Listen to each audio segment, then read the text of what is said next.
August 2009. Søren Hansen er på vej i sin traktor for at fortælle om en idé. En drøm om at producere svin med høj dyrevelfærd og samtidig belaste miljøet mindst muligt, alt sammen ved brug af moderne teknologi. Tror du også, hva'?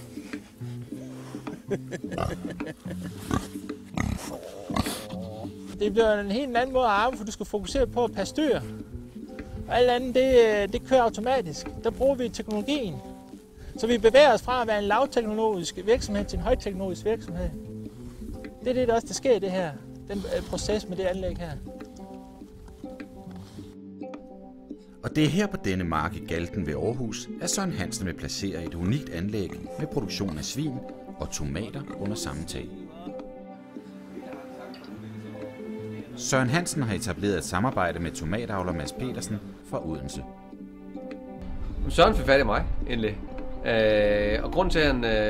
jeg tror egentlig, at Søren var på udkig efter en gartner, som kunne matche ham i forhold til innovationer, i forhold til...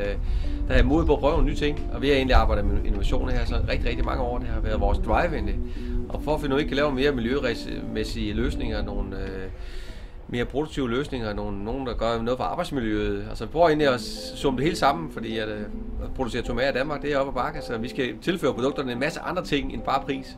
Og det har vi arbejdet med mange år, og derfor var det helt naturligt, tror jeg, for Søren måske at kontakte mig i forhold til det andet her. På et projekt, som også arbejder med meget andet end lige pris. Men prisen er nu meget relevant i forhold til at få bygget anlægget. Det kommer til at koste omkring 100 millioner kroner, og det vil være nødvendigt med økonomisk støtte. Jeg lugter det her, lugter det. Og det vil så være, biogassen, det vil være luftrensning, der vil være meget spørgsmål. Søren og Mads har derfor inviteret fødevareministeren til at se projektet, som allerede har skabt opmærksomhed i politiske kredse. Hele tanken om at kunne producere tomater CO2-frit, altså CO2 uden fossile brændstoffer, det var nok det, der endelig gjorde, at det var en win-win. Vi sparer noget energi, og dermed sparer nogle omkostninger, samtidig med, at vi kunne producere dem uden fossile brændstoffer. Ydermere så er der den fantastiske symbiose med selve svineproduktionen, som også kunne løse potentielt en masse problemer for landbruget. Så jeg mener, at vi har en rigtig, rigtig god historie at sælge, at vi kunne en troværdig historie, og igen, vi lever af troværdighed, så det er meget, meget vigtigt. Jeg synes, det er rigtig, rigtig spændende setup. Se det herovre. Det hvor de har... Der laver jeg således, at der er 14 uhold, men der går de ind, og så kan de gå i lille bokse. Okay. Ministeren var imponeret.